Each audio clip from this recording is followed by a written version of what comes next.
क्या एक ईसाई मुल्क में पैदा होने वाला बच्चा मक्का में पैदा होने वाले बच्चे के बराबर है? क्या ये नाइंसाफी नहीं है? इस मामले में उन लोगों का क्या कसूर है जिनके खानदान गैर मुस्लिम है? क्या सारे गैर मुस्लिम जहन्नम जाएंगे? पहली नजर में ये उन लोगों के लिए खसारा लगता है जो कि इस्लामी इलाकों से बाहर रहते हैं। ताहम अगर हम बात की तह को पहुँचे तो हम देख सकते हैं कि ये मामला ऐसा नहीं है। आइए मिलकर इस मसले पर बहस करते हैं।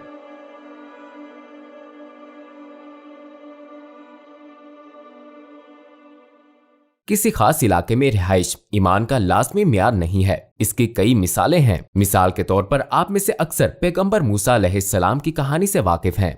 हजरत मूसा वो इंसान थे जो कि फिरौन के घर में रहते थे, जो बहुत जालिम था। उसने खुदाई का दावा किया था। चनाचे आप अलैहिस्सलाम ईमान से नावाकिफ लोगों के साथ पले बढ़े, लेकिन बिलाखिर आप अलैहिस्सलाम पैगंबर बने। दूसरी तरफ हजरत इब्राहिम अलैहिस्सलाम एक अंधेर नगरी में पले बढ़े, एक कबीले में जो बुतों को पूजता था, हत्ता कि आप अलैहिस्सलाम के वालिद भी। लेकिन एक बार फिर इससे कोई फर्क नहीं पड़ा कि दोनों अंबिया इस्लामी इलाके से कितनी दूर थे, फिर भी आप अलैहिस्सलाम हक की रोशनी तक जा पहुंचे। दूसरी तरफ आसिया फिरौन की अहलिया ने बातिल अकीदों से छुटकारा हासिल करके फिरौन की बजाय अपने खुदा को पा लिया और अपने इरादे और इंतखाब को तर्क नहीं किया। लिहाजा इस बारे में सोचिए कि फिरौन की अहलिया ऐसे माहौल में भी ईमान ले आई। आइए इसी बात को दूसरे रुख से देखते हैं। अबू लहब पैगंबर हजरत मोहम्मद सल्लल्लाहु अलैहि वसल्लम के चचा, हमारे नबी सल्लल्लाहु अलैहि वसल्लम के अकरबा में से एक था, लेकिन वो ईमान नहीं लाया। हालांकि वो बसीरत के करीब तर था। अगरचे वो सबसे ज्यादा खुशकिस्मत मालूम होता है, लेकिन उसने साबित कर दिया कि ईमान लाने का ताल्लुक किसी खास इलाके में रहने से नहीं है। इससे हमें पता चलता है कि कुछ लोग गैर इस्लामिक मुमालिक में रहते हुए भी अपनी कोशिशों से दीन की बसीरत तक पहुंच सकते हैं, जबकि बाज अफराद इस्लामी मुमालिक में रहते हुए भी नहीं पहुंच सकते। हम देख सकते हैं कि बहुत से ईसाई और गैर मजहबी लोग थोड़ी तहकीक करके सबूत तलाश कर रहे हैं और इस्लाम कबूल कर रहे हैं, जबकि इसके बरक्स वो मुसलमान जिन्होंने तहकीक नहीं की इस्लाम से दूर हो गए तकलीद की हालत की वजह से। इसीलिए कुरान बयान करता है कि चाबी उसके लिए है जो अकल का इस्तेमाल करता है और तहकीक करता है। इस चाबी से ईमान के दरवाजे खुल जाएंगे इंशाअल्लाह। इंसान फितरी तौर पर मुतजस्सिस होता है, हत्ता कि वो मामूली तफसीलात पर भी गौर करता है। एक मुतजस्सिस शख्स इतने अहम मसले पर क्यों कर अपने आप से सवाल नहीं कर सकता कि मैं कहां से आया हूं, मुझे यहाँ किसने भेजा और मैं कहां जा रहा हूं। वो तजस्सुस की वजह से इन सवालात के जवाबात की छानबीन क्यों नहीं करता? क्या आप नहीं समझते कि ये कुछ अजीब है? चलिए यूं समझिए कि आप एक जहाज पर सवार हैं। आप दरमियान वाली कतार की एक सीट पर बैठे हैं। आप अगली कतारों पर नजर डालते हैं जहां कुछ मखसूस वक्फों में लोगों को अगली सीटों से उठाया जा रहा है और उन्हें जहाज से फेंका जा रहा है और उनकी जगह नए लोगों को बिठाया जा रहा है। इतनी अजीब सूरत हाल में क्या आप नहीं कहेंगे कि मैं यहाँ क्या कर रहा हूँ, मैं कहाँ से आया हूँ और सब लोग कहाँ फेंके जा रहे हैं?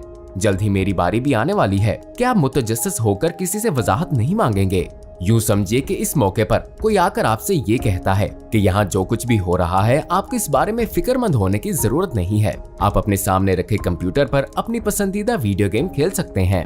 हम थोड़ी देर में खाना पेश करेंगे और आप अपने मनपसंद खाने का इंतखाब कर सकते हैं। बस आप पुरसुकून रहिए। ऐसी सूरत हाल में आप शायद उन चीजों पर नजर डालना भी गवारा ना करेंगे जिनकी पेशकश की गई है और आप बुनियादी बात पर तवज्जो देंगे। ये दुनिया भी एक तेजी से उड़ने वाले जहाज की तरह है। हमने अपनी आंखें खोली तो खुद को इस जमीनी जहाज पर पाया, लेकिन हम रूह को लुत्फानंदोज करने वाली चीजों में इतना गर्क हो गए जैसे कंप्यूटर गेम, वक्त जाया करने वाली फिल्में और टीवी शोज। हमें एहसास ही नहीं हुआ कि हम इस जहाज पर हैं और उन लोगों को नहीं देख पाए जो रोजाना मर रहे हैं और नए पैदा होने वाले जो उनकी जगह ले रहे हैं। हमारी तवज्जो सिर्फ मनपसंद खानों पर मरकूज रही।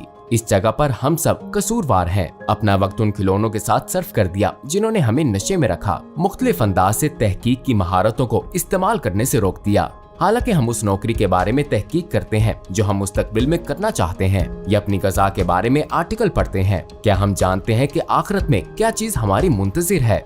बदकिस्मती से इस बारे में हमारी दिलचस्पी नहीं है कि हमें पहले से क्या करना चाहिए। बहरहाल तजस्सुस साइंस की बुनियाद है। जो इल्म हासिल करता है वो सच्चाई को पाने के लिए अपनी दानाई का इस्तेमाल करेगा। अगर मामला ऐसा है तो कलीदी मसला इंसान की ख्वाहिशात और रुझान का है, लेकिन हकीकत ये है कि लोग अपनी जिंदगी आर्जी खुशियों और दिलफरेब तफरीहात के साथ अपने जज्बात को तरजीह देते हुए गुजारते हैं और अपने दिमाग को एक तरफ रखकर तजस्सुस की रग का रास्ता बंद कर देते हैं और जाहिर है इसके नतीजे में वो सच्चाई को पाने के काबिल नहीं रहते। एक और मसला जिसे अक्सर गलत तरीके से पेश किया गया है, ये अकीदा है कि मुसलमान यकीनी तौर पर जन्नती हैं। ईमान एक नतीजा खेज मामला है, बस हम नहीं जानते कि आखिर में मोमिन कौन होगा। जिन मुसलमानों ने अकीदे की सिर्फ तकलीद की है, जो अल्लाह सुब्हानो ताला के बारे में नहीं जानते, अपने ईमान को तहकीक और शवाहिद से मजबूत नहीं करते और इसी तरह जहालत में जिंदगी गुजारते रहते हैं, वो बड़े खतरे में होंगे, क्योंकि वो अपने आप को कायल कर चुके हैं कि उनका मौजूदा ईमान काफी है, लेकिन ये मालूम नहीं है कि वो बतौर मोमिन मरेंगे। जैसा कि गैर मुस्लिमों के लिए तहकीक करना, हकायक और सबूत को इस्तेमाल में लाकर अपने अकायद को समझना लाजिम है, मुसलमानों को भी इस तरह ये सब लाजिम है। और इस सवाल के लिए कि क्या तमाम काफिर जहन्नुम में जाएंगे, इंटरनम दौर के लोगों का नजरिया अहम है। जब हम इंटरनम दौर को मद्देनजर रखते हैं तो हम में से ज्यादातर उसे हमारे नबी सल्लल्लाहु अलैहि वसल्लम और हजरत ईसा अलैहिस्सलाम के लाए हुए मजहब का दरमियानी अरसा समझते हैं। लेकिन ये इस्तिलाह हर उस शख्स या अरसे के लिए इस्तेमाल की जाती है जो पैगम्बर के जरिए लाए गए मजहब की रोशनी से महरूम रहे। इमाम गजाली रहमतुल्लाह ने हमारे नबी सल्लल्लाहु अलैहि वसल्लम की आमद के बाद लोगों की इस हालत के हवाले से दर्जेल दर्जा बंदी की। हमारे नबी सल्लल्लाहु अलैहि वसल्लम की आमद के बाद के गैर मुस्लिम 3 दर्जों में तकसीम किए गए, जिनमें से पहले वो हैं जिन्होंने हमारे नबी सल्लल्लाहु अलैहि वसल्लम की दावत के बारे में नहीं सुना और आप सल्लल्लाहु अलैहि वसल्लम से लाइल्म रहे। ये जमात बिलाशुबा जन्नती है। दूसरी जमात वो है जिसने हमारे नबी सल्लल्लाहु अलैहि वसल्लम की दावत, किए गए मौजज़ों और बेहतरीन इखलाक के बारे में सुना, लेकिन फिर भी ईमान लाने से इनकार किया। ये ग्रोह बगैर किसी शुबा के जहन्नमी है।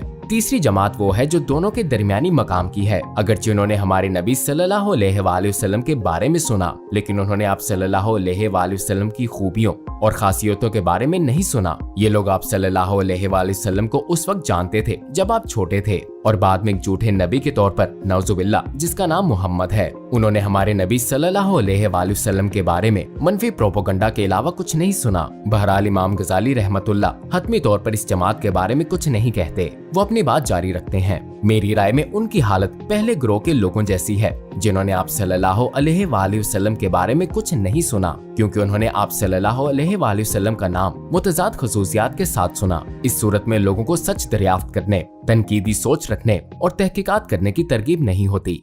जब हम कायनात को देखते हैं तो हमें हर चीज में अल्लाह सुब्हानो ताला की रहमत नजर आती है। हर मखलूक की जरूरत रहमत और शफकत से पूरी की जाती है। जी हाँ, बेशुमार जरूरतें और रिस्क मुकर्ररा वक्त में ऐसी जगहों से आता है जो हमारे बस से बाहर होती हैं या जिन्हें हम नहीं जानते और जहाँ से हम तवक्को नहीं करते। ये सब कुछ एक रहमदिल, सखी और परवाह करने वाले खुदा की मौजूदगी को जाहिर करता है। अगर मामला ऐसा है तो खुदा हर फर्द के हालात से बखूबी वाकिफ है, खास तौर पर उन लोगों की वो ज्यादा परवाह करता है। जब ईमान जैसा जरूरी मामला आता है, बेशक वो उनके साथ रहम और इंसाफ से पेश आएगा। अगर मामला ऐसा है तो हमें चीजों की तरफ इस तरह बढ़ना चाहिए कि अल्लाह सुब्हानो ताला की अजमत को याद रखें जिन पर आप तरस खाते हैं और हमदर्दी करते हैं।